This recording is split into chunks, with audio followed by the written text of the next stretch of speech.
19h15 exactement qu'on a dans la Venise malienne. Si vous nous rejoignez, fidèles téléspectateurs, bonsoir à toutes et à tous. Bienvenue dans ce rendez-vous dominical 1er mars 2026. Voici ce qui fait l'essentiel de l'actualité internationale. Nous commençons tout de suite par celle du guide spirituel des Ansars, donc qui vient de recevoir la visite de son excellence l'ambassadeur du Soudan, Khalid Abdelkadir Soukri, qui était venu rendre visite à son éminence, à Seyd Cherif Ousmane Madani Haïdara, président de la fêtière islamique du Mali. La visite s'est déroulée ce samedi 28 février 2026 à sa résidence 6 à Bankoni Diakinebougou, en commune 1 du district de Bamako. Le commentaire est signé Kadia Traoré. Les images nous ont été rapportées par Louti Sidibi.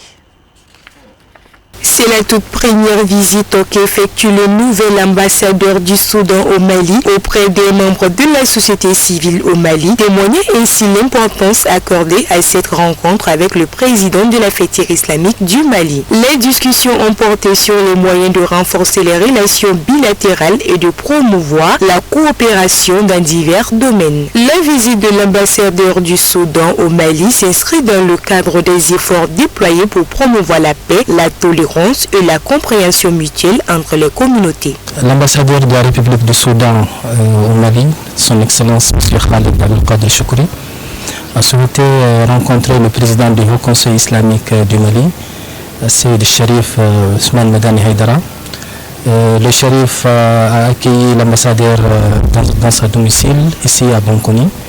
Vraiment, c'était un honneur pour l'ambassadeur, puisque c'est la première visite officielle auprès des autorités religieuses de notre pays.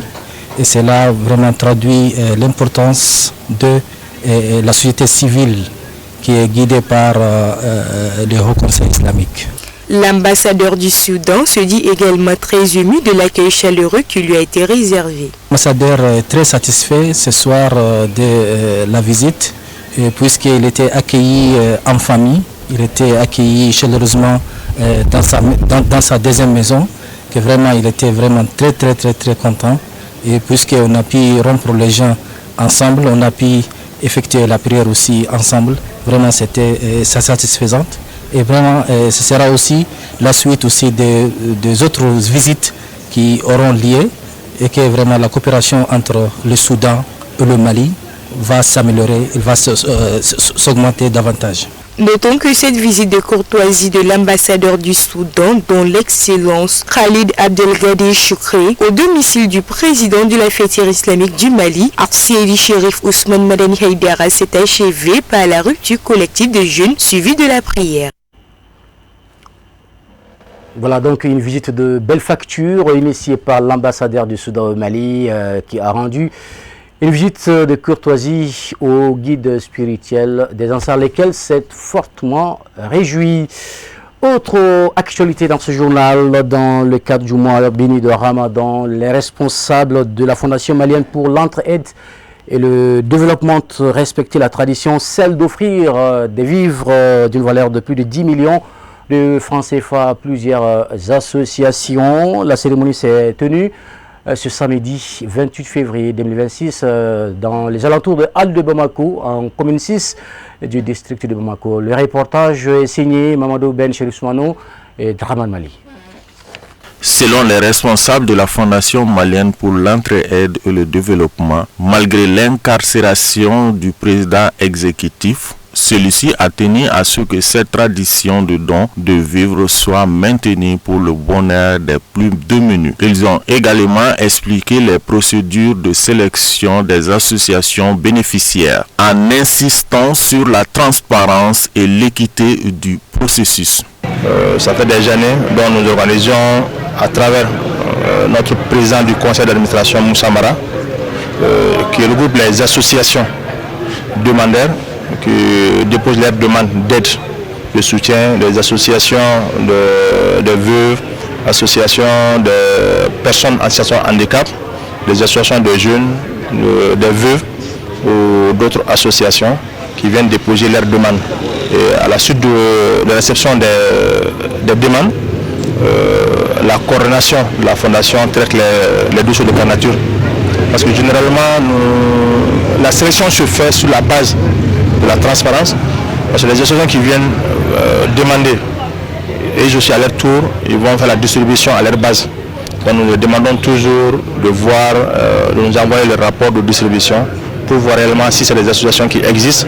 Et après le ramadan aussi, nous faisons des visites parfois dans ces associations pour voir réellement si c'est un groupement qui décide, qui demande s'il existe réellement. Au cours de cette cérémonie de donation, des témoignages émouvants, touchants et empreints de reconnaissance ont été exprimés à l'endroit du président exécutif de la fondation, Moussa Mara. Les intervenants ont salué ses bienfaits et ont souligné qu'une personne exceptionnelle demeure généreuse et engagée envers les autres, même en période d'épreuve. Plusieurs bénédictions ont été formulées, parfois les larmes aux yeux, pour sa libération et son retour parmi les siens. Le camarade Moussa Mara étant en incarcération a insisté à ce qu'on tienne ces activités-là et qu'on puisse continuer à aider les Maliens, comme pour dire que quelles que soient les difficultés du moment, quelles que soient son incarcération, son sort personnel, il continue à aider les Maliens. Juste dire, appeler les Maliens, c'est le mois de Ramadan, que chacun continue à aider autour de lui. Nous sommes reconnus comme un peuple solidaire et le mois de Ramadan est un mois de solidarité. C'est la période idéale pour que nous puissions aider autour de nous au regard un peu des difficultés économiques que beaucoup de nos compatriotes font face. Il convient de rappeler que 33 associations ont bénéficié de ces dons. La cérémonie a débuté par la lecture du Saint-Coran, marquant ainsi le caractère spirituel et solidaire de l'événement. Et nous revenons sur cet élément. Hier, nous vous en parlions dans nos journaux. Il s'agit de l'association Rahman qui a initié une donation en faveur de ses anciens élèves et maîtres coraniques également. Également, le don s'inscrit dans le cadre du mois béni de Ramadan. Il vise également à soulager les familles donc à faible revenu. La cérémonie de donation s'est déroulée ce samedi 28 février 2026 à Missira 2. Donc c'était en présence de plusieurs responsables éducatifs et également des autorités scolaires. Voyons ce reportage. De bidons d'huile, de cartons de spaghettis, de sacs de sucre de 5 kg, de sacs de riz de 25 kg, voilà la valeur de cette donation financée par l'association des anciens élèves de la Médersa El Hilal El Islamia. Cette année, ça va jusqu'à hauteur de 6 millions. Donc, c'est toutes dépenses confondues. C'est la 6e édition cette année. Et cette année, on a essayé vraiment de mémoriser, de donner vraiment le nom de cette activité à notre éminent professeur qui est le professeur Abdoulaye Diarra. Donc c'est la 6e édition cette année. Une initiative qui vise à soulager les familles à faible revenu, mais aussi à toucher les orphelins. Autre couche concernée, celle de l'association des élèves de la Médersa El Hilal El Islamia des années 86. La cérémonie, comme d'habitude, nous organisons chaque Ramadan, même à cette cérémonie de dons que nous avons initiée il y a 6 ans de cela.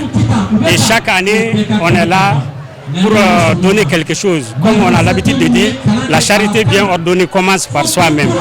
Donc quand nous sommes réunis, on a dit il faut venir en aide à nos éminents professeurs qui ont eu à un certain moment à transmettre des connaissances.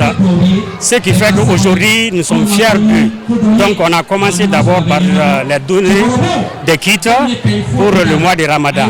Et ensuite de cela, on a initié aussi de prendre en charge les enfants orphelins qui sont dans cette madrasa, prendre leurs frais scolaires et leurs kits scolaires. Et cette année aussi, on a pris l'initiative de rénover la salle informatique entièrement. Donc, nous menons des activités comme ça pour notre madrasa. Les bénéficiaires n'ont pas caché leur satisfaction tout en exprimant leur gratitude aux donateurs. On a eu les dons de la part de l'association Ar-Rahma. On les salue infiniment. Les dons, ça nous a plu aussi. Les dons, ils ont renouvelé la salle. avec de nouvelles machines et des Wi-Fi à l'appui aussi. La portée, ça nous appuie infiniment. On les remercie beaucoup aussi. Cette cérémonie de remise des vivres a été couplée à l'inauguration de la salle d'informatique. Celle-ci a été rénovée et équipée par la dite association grâce à son partenaire, notamment la Fondation Terre Solidaire. Je suis très contente et je remercie les donateurs pour cet acte. Vraiment, ça va beaucoup nous aider. Alhamdulillah. D'abord, nous rendons grâce à Allah qui nous a montré ces mois bénis et nous prions sur le sceau des prophètes Muhammad sallallahu alayhi wa sallam. Nous remercions beaucoup l'association Majouma Rahma qui a vraiment mis tout en œuvre pour la réhabilitation de cette salle informatique qui nous manquait vraiment, Nous sommes très contents, nous avons un sentiment de joie et un sentiment de joie sans limite. Un très grand impact parce que ça va aboutir à l'amélioration du niveau de nos élèves. C'est ce que j'ai dit tantôt. Ça nous manquait. Et puis, ça va davantage encourager les enfants à venir, n'est-ce pas, dans la salle d'informatique pour l'apprendre, qui est un outil incontournable aujourd'hui. Rappelons que cette cérémonie de remise a été baptisée Feu Abdoulaye Diarra, premier directeur de la Médersa El Hilal Islamia. Le clou de l'événement a été marqué par la remise symbolique des vivres, suivie de la remise des attestations et des kits scolaires à certains élèves qui se sont illustrés pendant l'année scolaire. Voilà, donc j'ajoute que cette initiative est de la promotion 86 de la dite Médersa.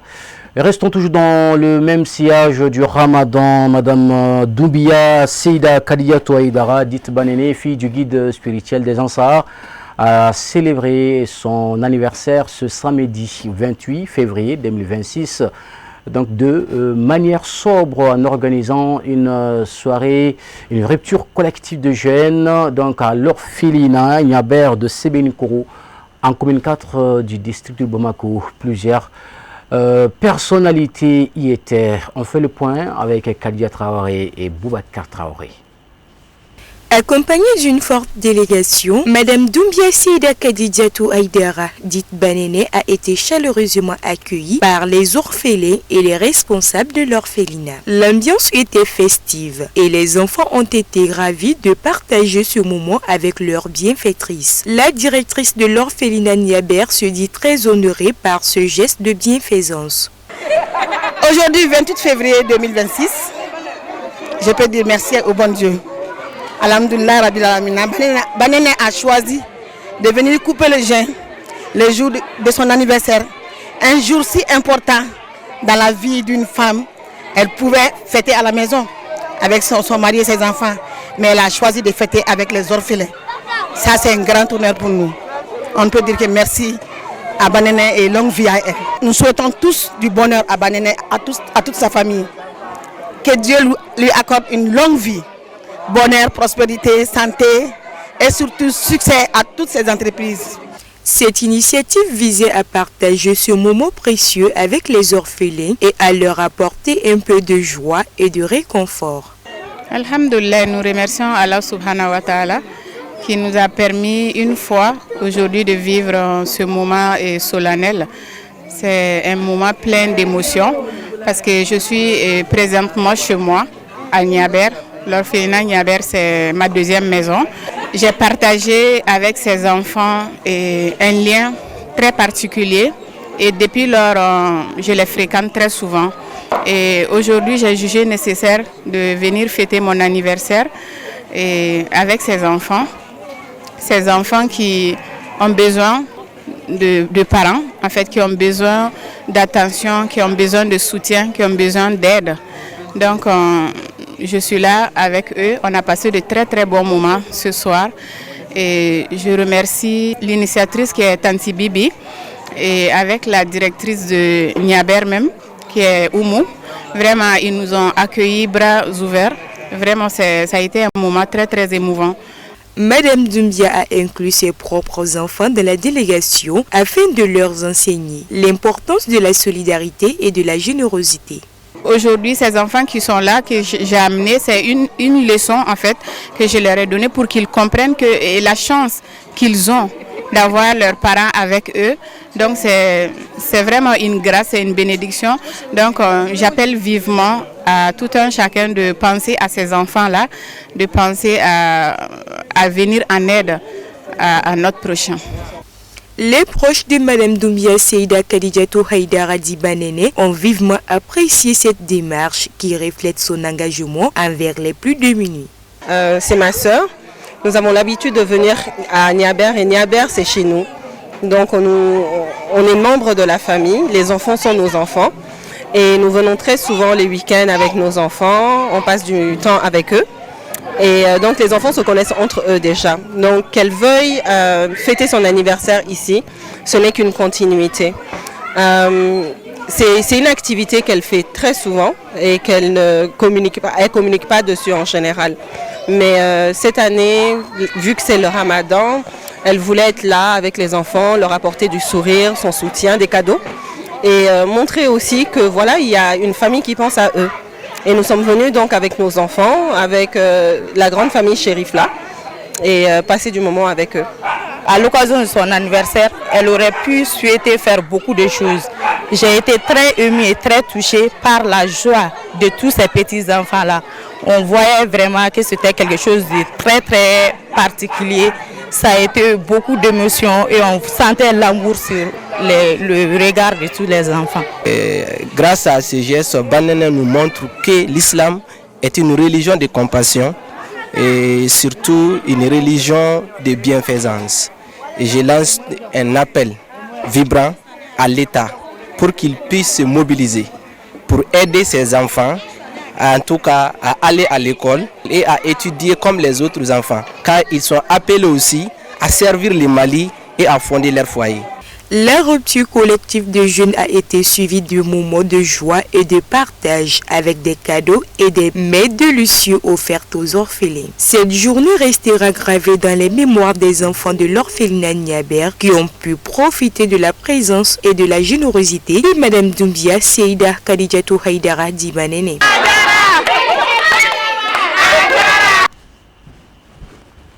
Voilà, félicitations et joyeux anniversaire à la fille du guide spirituel des Ansars, Mme Doumbia Banene Haïdara, qui vient de poser un acte solidaire en essuyant les larmes des orphelins en ce mois béni de Ramadan. L'actualité sans transition, nous abordons la page internationale. Vous savez, l'actualité étrangère est plus que dominée que vous ne le pensiez. Il s'agit donc de l'attaque américano-israël contre l'Iran.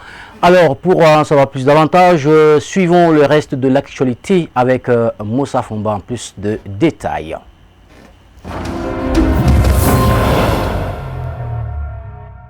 L'Assemblée nationale du Sénégal a voté la mise en accusation de l'ancien ministre de la Communication Moussa Bocar Thiam. Il est renvoyé devant la Haute Cour de justice pour répondre de faits présumés de détournement de fonds publics et de blanchiment. Cette décision s'inscrit dans une série de poursuites visant d'anciens membres du régime de Macky Sall. L'intéressé dénonce une procédure politique et annonce son retour au Sénégal pour se défendre. Les faits reprochés concernant notamment la concession du parc de technologie numérique du Sénégal, Sénégal Connect Park, attribué en mars 2024 à la société Ewan Assets pour une durée de 20 ans. Selon le rapport parlementaire, des anomalies auraient été relevées dans l'exécution du contrat. Il s'agirait notamment de l'utilisation d'une partie des fonds pour des travaux liés à une visite présidentielle et l'absence d'infrastructures facturées. Le montant total en cause s'élève à 1 476 482 766 francs CFA. Les poursuites portent sur des chefs d'accusation tels que la concussion, le détournement de deniers publics, le blanchiment de capitaux et l'association de malfaiteurs.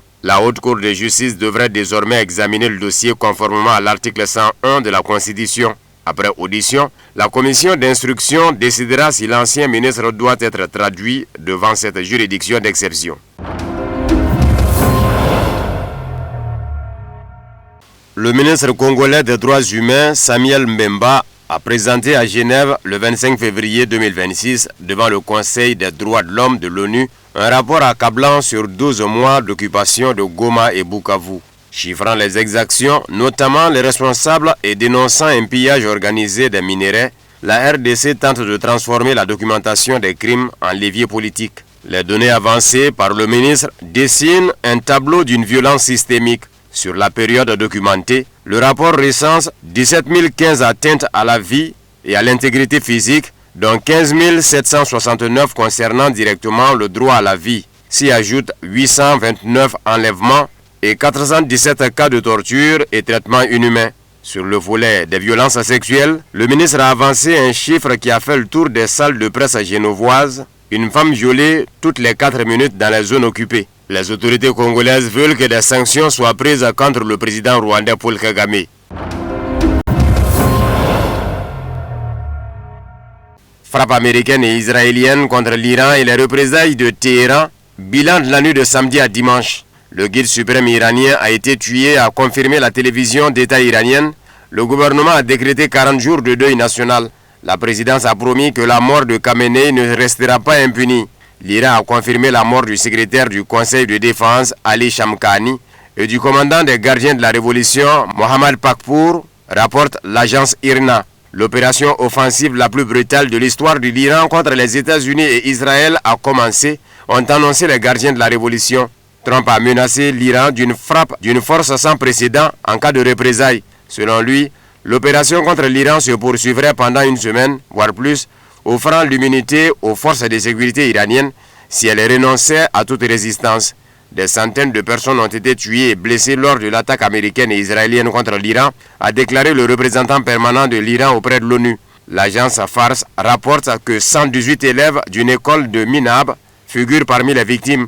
La Russie exige de son côté que les États-Unis et Israël cessent immédiatement leur agression contre l'Iran, a déclaré le représentant permanent de la Russie à l'ONU. L'Iran a attaqué plusieurs bases militaires américaines au Koweït, dans le nord de l'Irak et en Arabie Saoudite, information relayée par les gardiens de la révolution iranienne et la presse qatari. Téhéran aurait également frappé une base aérienne américaine au Qatar, selon le ministre qatari de la Défense. Une attaque contre le siège de la CIA a eu lieu à Dubaï, rapporte l'agence de presse iranienne Fars.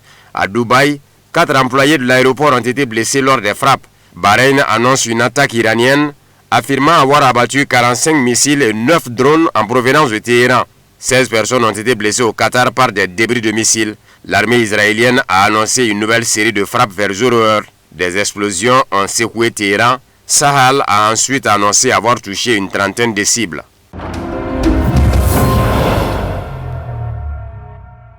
L'Iran dresse un nouveau bilan des cibles touchées lors de ces frappes. Un navire transportant des munitions pour les navires américains, le MSP, a été touché par 4 drones dans la baie de Jebel Ali à Dubaï et a été totalement immobilisé suite aux dégâts et aux explosions qui ont suivi. La base navale américaine située dans la zone Abdullah Mubarak au Koweït a été touchée par 4 missiles balistiques et 12 drones, détruisant toutes les infrastructures principales et causant de nombreux morts et blessés parmi les militaires américains. Un navire de soutien au combat destiné aux navires américains dans l'océan Indien a été touché par 380 missiles cadres iraniens.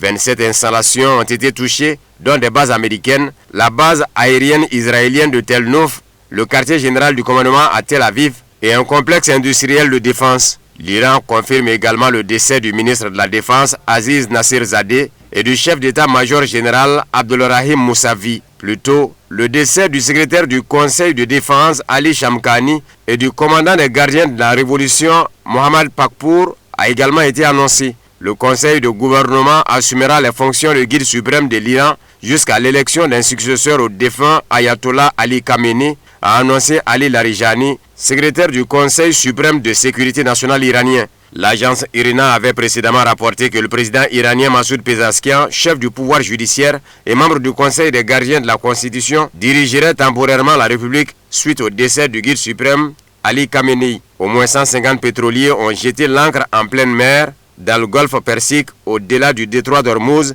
a rapporté Reuters ce dimanche, citant des données maritimes. Selon l'agence, les pétroliers sont regroupés en pleine mer au large des côtes des principaux pays du Golfe. Le corps des gardiens de la révolution islamique iranien a annoncé samedi la fermeture du détroit d'Ormuz. Cependant, l'ancien général du corps des gardiens de la révolution islamique, Mohsen Rezaï, a déclaré plus tôt dimanche au Financial Times que le détroit resterait ouvert au passage des pétroliers jusqu'à nouvel ordre.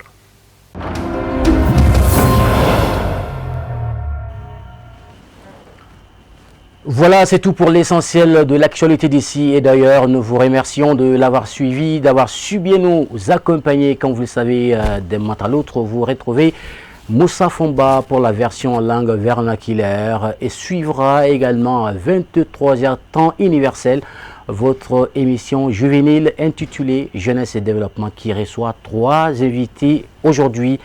Ne loupez pas ce rendez-vous car ça sera chaud. À très bientôt et que Dieu nous assiste.